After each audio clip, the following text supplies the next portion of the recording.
back, and we're moving into our second conversation for today. We have with us on set Kayla Barasco, who is the Executive Director of UNIBAM. Good morning. Good morning. How are you? Focus now. Yes, good. Well, you know, Caleb, I think it's always a great opportunity to catch up with you and to kind of understand what's happening behind the scenes with the organization and the LGBTQ community. Yesterday, we saw you in the newscast, and you have been putting forward some of the information coming out of one of the latest reports that paints a picture as to what it's like in the community. Let's just start off by talking about how this information is fed into the report. For us, I run the only and oldest, in my mind, human rights observatory in the country. And with the help of quite a few people in the community, collect data on violence and discrimination that is both LGBT and non-LGBT specific. We've created a formula for victim advocacy. We've created knowledge products around things like barriers to justice through a victim lens. We look at investigative advocacy, and we use that data to then feed into international reports. I'm proud to say that we've been part of the Universal Periodic Review Report since 2009. I'm proud to say we've been part of the International Covenant for Civil and Political Rights since 2013. I'm proud to say we were part of the OAS Inter-American Commission process since 2007, and I'm proud to say that we're part of, I'm going to be presenting to the International AIDS Conference for one, and to the Inter-American Commission in a few weeks. Yeah.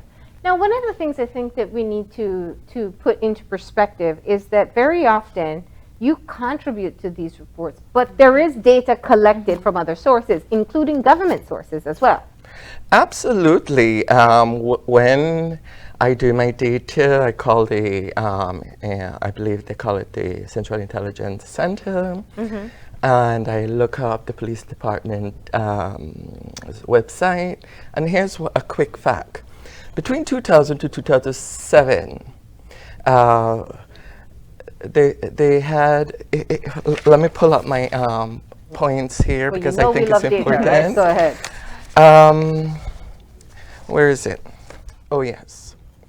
So I looked at the police website. There were over 32,000 major crimes reported. And when you look at the amount of charges and investigation around that much major crime, only 30.7% of that 32,000 plus were either investigated or charges brought.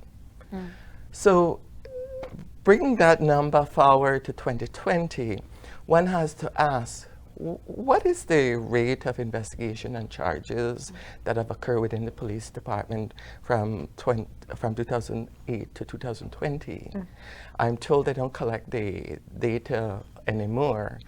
And for me, I think that's sad, because it establishes really the success rate of the police going on TV and saying, we've detained this person. But then when they go to court, you realize the prosecution process fails. Yeah. So that's one example. Here's another point I wanted to share. Between 2006 and 2020, there were over 1,700 murders, or in this case, 1,786.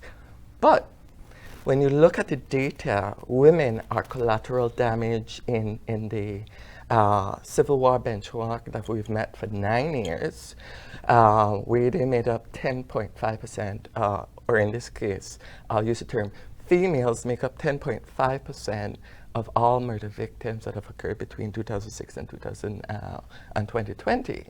So you have to ask yourself, have we solved the Civil War benchmark? Well, we didn't. When you look at the history of SOEs that have been done by government, government reports in 2019, 2020, we've reduced the murder rate of this country, but they've But what have they done? They have relied on state of emergency processes to quell the murder rate. But they have done nothing to look at really what is, let me rephrase that. They have tried, but they have not committed in a bipartisan way the issue of addressing the root causes of these things in the long term. They give the public these optics of doing something, but not really. And when you think about their commitment to people, it was Dominique Norales who points out they gave 3.1 million to youth services, but only 300,000 to programs, but 6.4 million to prison.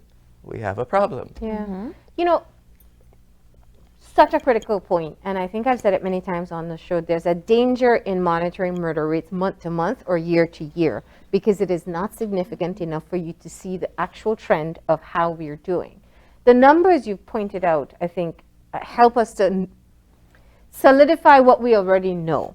But, you know, my question is though, Caleb, because I'm sure people at home are asking right now, you're talking general human rights. And I think the expectation very often is that you will only be speaking on behalf of the LGBT community.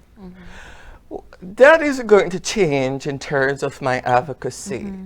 But what I'm looking at is our issue of development, economic livelihood, and understanding citizenship. It's grounded in this basic message. We don't live single issues lives, and we don't live single identity lives. And so the analysis of our Human Rights Observatory needs to look at our work through that lens. And in that regard, my work is looking at two things: structural violence and systemic violence. And we don't understand the difference. In systemic violence, it's a state inducing trauma on the citizens to protect wealth. And at the same time, we have these individual social practices which promotes the violence in our families. If we understand that, then we can look at the broader picture of what's going on. I want to talk to you about the World Justice Project and the data that they had collected and where Belize ranks in that regard. What type of data was collected, and how is it that we haven't moved in the past, 5 years? When you look at justice, you need to look at justice through an intersectional and multidisciplinary lens.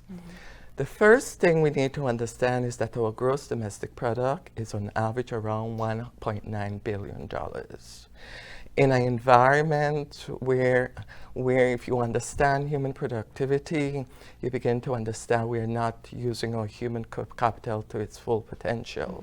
When you compare that to Jamaica's 14 billion and Trinidad and Tobago 22 billion, you begin to understand why we design our system to induce, in this case, systemic violence, and why structural violence continue to perpetuate itself. Now, digging deeper into the data for the World Justice Report, we pride ourselves as being a tranquil haven of democracy. It's a fragile, tranquil haven of democracy. When you consider how much money we owe as a country, and you consider how much money we put into actual programs to help people who are marginalized, you begin to understand that our response to the marginalized population is superficial at best. In this regard, we have fundamental rights on paper, not in practice. Government, I'll use the term state. The state accepted a recommendation in 2009 to develop a National Human Rights Observatory. No, to develop a National Institute for Human Rights. It is now 2020 and the state has made no progress on that point. They agreed to the recommendation. Now, if you are respecting your constitution and the preamble E speaks to addressing the state is required to address the social economic disparity of your citizen, it shouldn't take over almost a decade to address the issue of human rights enforcement and protection for your citizens. It shouldn't. There should be some good faith, but it doesn't exist. Such a timely point to make as we commemorate World Human Rights Day on December 10th. I think that it is really interesting interesting hearing the points that you're making because, you know, very often it takes someone who is coming from a marginalized group to kind of look at the status quo and say, no, it's not working for everybody. And that's really a part of the question that I have for you. We know that there are still very heinous crimes taking place. I think you used the term last night that we don't have hate crime legislation. What about moving in that direction? What about starting to get us to the point where we call things exactly what they are? Systemic bias and resistance is part of the game. Yeah. When you understand how the system is deliberately designed to exclude and the system is designed to create optics of action, you begin to understand why there's no hate crime legislation. Now, the Spotlight initiative that is under the UN system has several $1 million to look at gender-based violence. Now, when you look at the design of Spotlight, you begin to understand that it is a project to do information exchange. It is really not a project to look at a victim advocacy framework that addresses the needs of women, or in this case, victims of gender-based violence. In this case, promoting a rights enforcement protection mechanism. And it's deliberately designed by that way because the project isn't designed to address long-term needs. It's designed to address short-term needs. And so it's millions of dollars invested in optics, not substance. If we're going to translate human rights from paper to action, we must have rights enforcement protection system that addresses the needs of our citizens. And we must be serious about it. Unfortunately, that's not the case. When it comes to, for example, investing in mental health, in 2009, the Ministry of Health reported that their mental health budget was 1%. Felicia Chen killed 3 of her children, got 8 years. What happened to the surviving child? Let's twist this another way. We had David Morris, 12, killed. Alyssa Nunes, 17 months, killed. Trey Sean Goff, killed. What happened to those children? Let's put this another way. Between 2016 and 2020, there were 2,061 boys, 4,476 girls who experienced some form of abuse. Those children will become adult. Why are we shocked that we see the violence on the street? Act shocked that we have to, or in this case, pat ourselves on the back to see that the SOEs are the end all and be all of solving our violence problem. So you're saying that the untreated trauma, when we don't tackle the mental health portion of treating, whether it's survivors or victims, is a part of contributing to what we're seeing today. At the heart of it, and it makes the point, we have fundamental rights on paper. Yeah. The state has promoted the principle of leaving no one behind. But if you don't have a backbone, say cabinet does not have a backbone, parliament does not have a backbone, the attorney general does not have a backbone to give life to that principle, you're not serious about ensuring that you leave no one behind in legislation. But how is it that the public is unaware?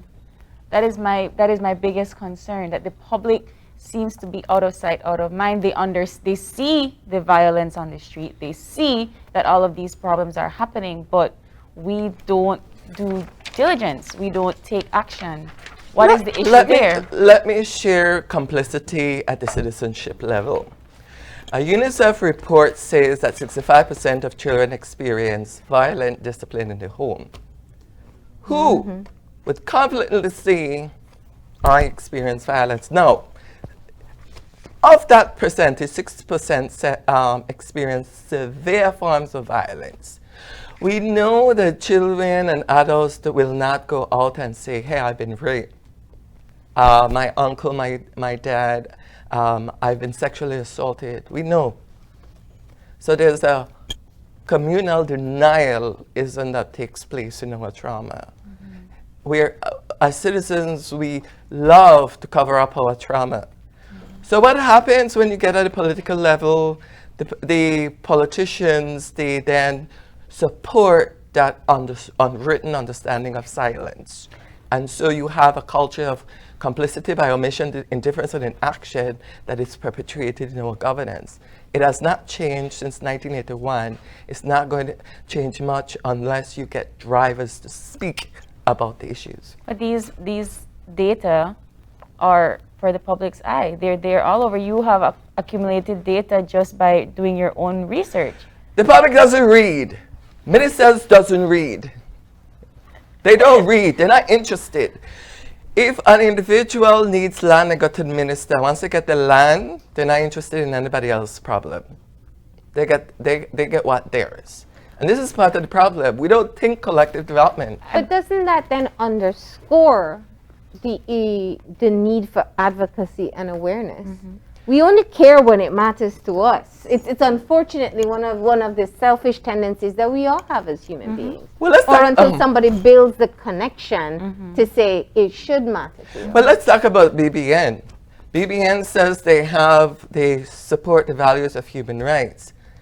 Have they ever mentioned the human rights of LGBT citizens and what that means? Have they ever taken time out to address the issue of disability? We don't know. BBN is made up of a slew of environmental sector people. The environmental sector people don't discuss human rights within the context of environmental work. They're concerned about legislative protection of the environment. But I see, just like how they're good at protecting animals and plants in their diversity, they have a responsibility to speak up of the people in their diversity. Silence is part of our problem. Let me ask you something. This is clearly not a part of the conversation, but I can't help it. We are preparing to commemorate World Human Rights Day. Yeah. And, we've heard so many times about just how beautiful on paper our Constitution is, how we have the tenets of human rights built into our legislation. From your own personal experience, Caleb, and you have been on the front line for a really long time, at a time when nobody was standing up, to now you have others who stand beside you. Do you feel that we are growing in the right direction as a country? Well, there's one organization which speaks to Human Rights Day in an art exhibition process. Really? Art exhibition process?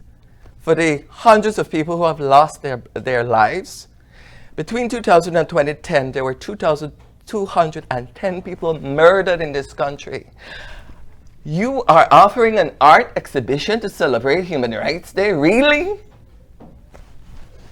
We haven't learned much, and we're not interested in building systems. That's why I asked the question about the statistics, where we are, why we haven't moved from point A to point B. And I feel like we have tried. I get the frustration, but I feel like we have tried. I just think that the population, like Marlene rightfully mentioned, if it doesn't affect me personally, I don't care. But how can you're talking about the BBN and they don't make those connections, but humans are the active cause of these environmental traumas, right? So in order for you to get the entire stability and protection of your environment, you have to address the human issue first. So those connections are there. Why are we not making it? In terms of systemic issues, systemic and structural processes, it's not designed to encourage connections. It's designed to isolate those connections as part of our governance structure. The old colonial rule of divide and conquer remains true to this day. One could argue that the militias that were organized to go after escaped slaves can have evolved into a police department that does stop and search. The Brian Codd versus Nunes and the Attorney General Office is a case in point. Yeah. One could argue that we've imported systems of oppression against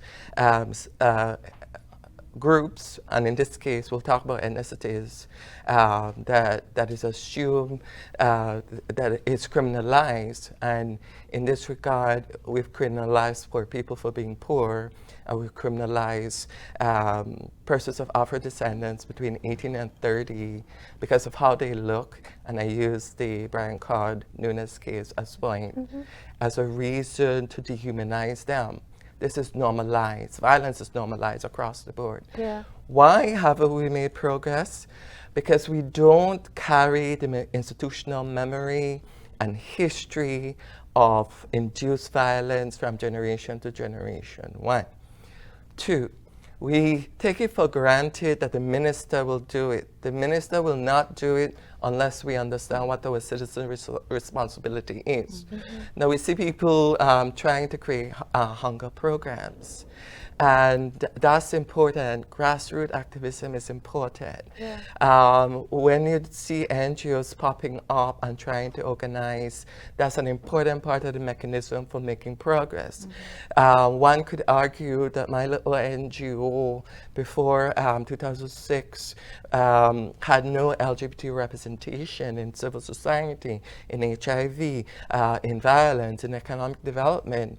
When I decided to speak to my community and organize, it became a different story. And so systems of accountability, especially the CSO sector, is an important part of pushing the progress along. Unfortunately, CSOs in the various sectors are living in their own politics of mandate and not understanding the intersectional issue of the function they play in our development, and that has to change. I think we could have an entire extended conversation about the role of civil societies in this country, and I think you nailed a very important part of it, because where the expectations or their expectations of the state, we must have some other watchdog. I know very often people say the media, and the media has a role in it, but when you have civil societies who are on the ground collecting data and sharing personal experience, which is what your organization has done for many years, then you get a real sense of what's happening. Caleb, I can't let you leave without asking you, we're talking, the world has changed a lot, and we've been having interviews for over a decade, so I know what you have been through, or I've seen what you have been through being an advocate at a time for a community where no one was speaking up. I see now where there's a lot more openness, but my question is, while I see advocates who come on air who are brave enough to do that, what is it really like for the people in the community? We now talk about the trans community in Belize. What is it really like on the ground? And are we going to, champion our subscription to the Human Rights Convention tomorrow? And is it really impacting the lives of all? No, for me, I'll zoom into the issue of economic livelihood. We haven't even bothered looking at the issue of discrimination and violence that affects women and girls specifically. Now, but the Spotlight Initiative spends several $1 million on gender-based violence. Let's look at another way. Laverne Longsworth killed her husband and was left to rot for a lifetime in prison. It was a foreign entity, a death penalty project, that was brought in to save her life. But what happened? Her son ended up injuring 3 children. One of them were murdered. We have to live with that. Viola Pook. We say we value women and girls. We have programs for gender-based violence, but we have rendered these poor women expendable.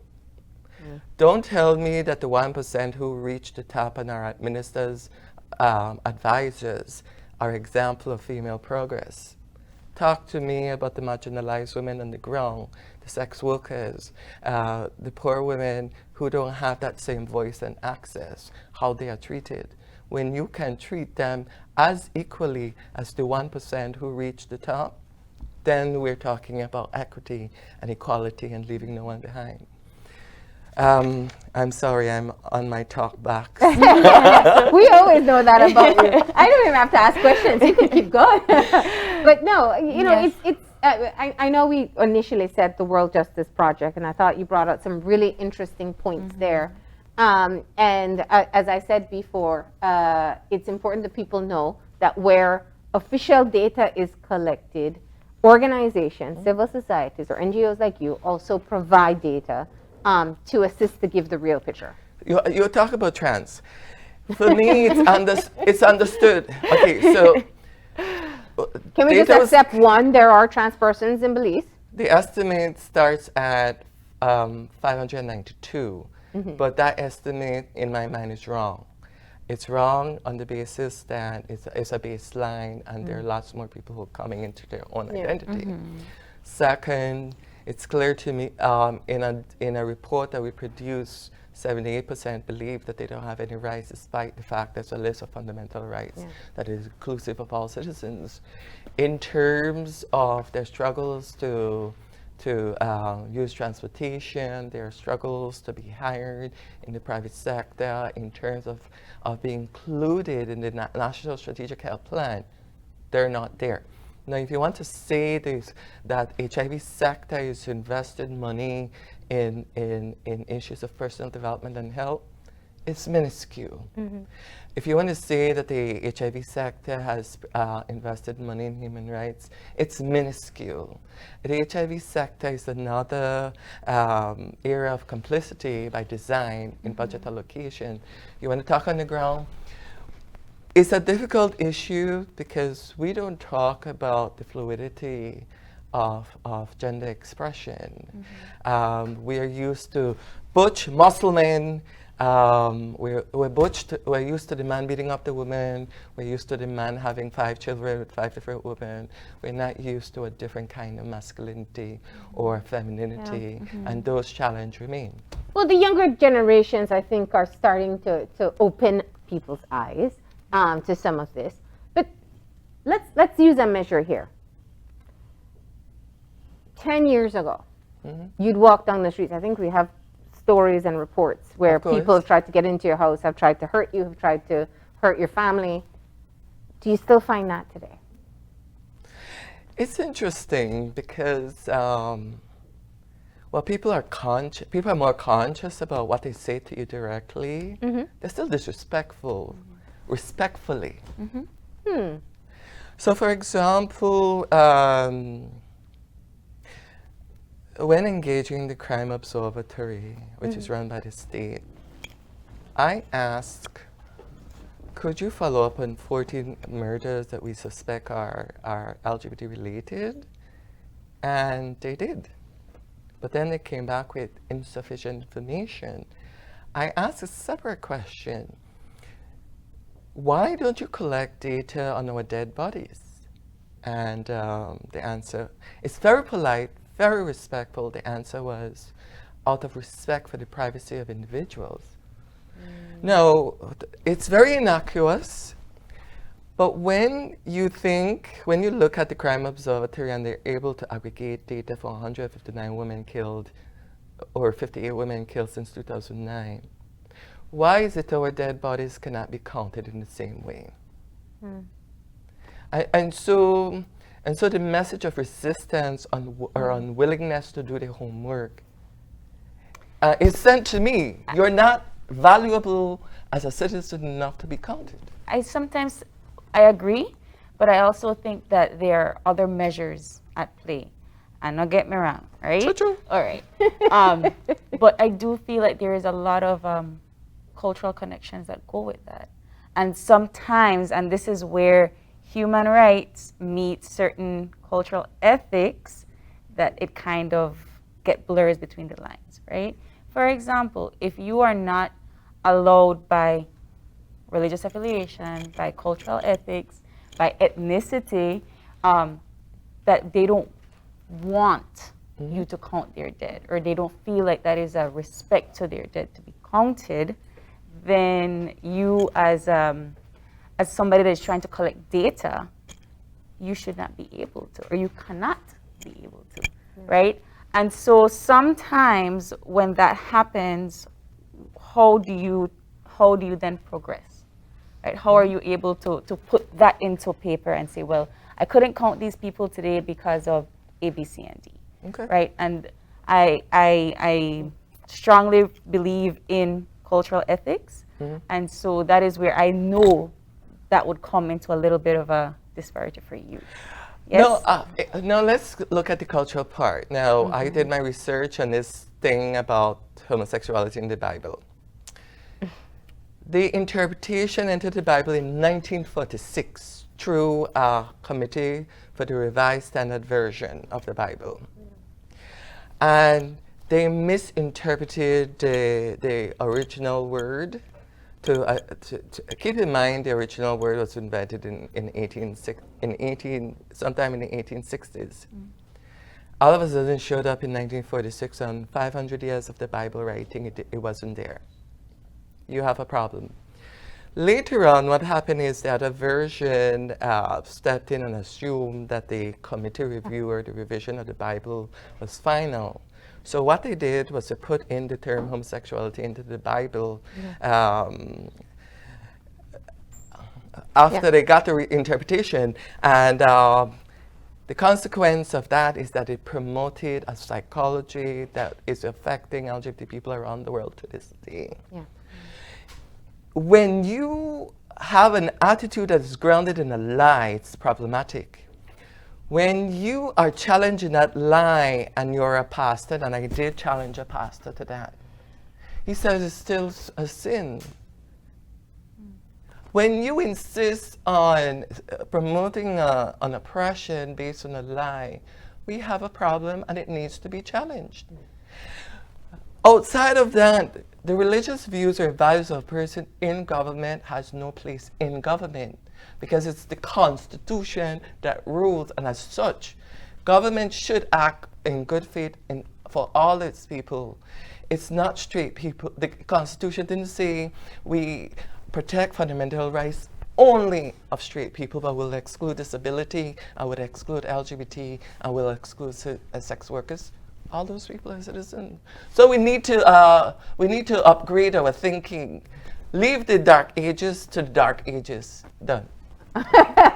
Done, yes, because we are completely out of time. But Caleb, it's always interesting to have you on, and we appreciate you coming in and sharing a bit about the World Justice Report, but also just a broader conversation about human rights in the country. Thank you very much. Thank you. All right, we're going to go ahead and take a break.